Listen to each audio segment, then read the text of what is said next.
Jesus is the word of God made flesh. But religious mind is too big for five senses.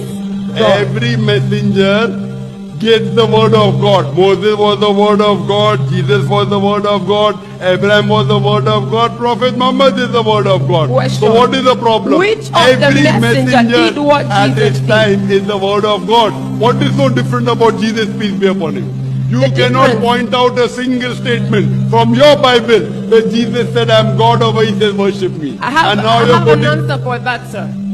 Since the beginning of the word of the Bible till the time of Jesus, tell me any of the messenger you call who was capable to cast out devils, to heal the sick.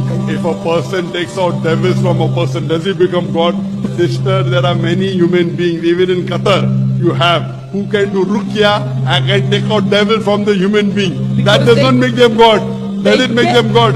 They got that power from Jesus. I cast out devils myself Oh, in so the you're- name of Jesus. Oh, so you also become God now. No, I have been translated because of my faith in Jesus.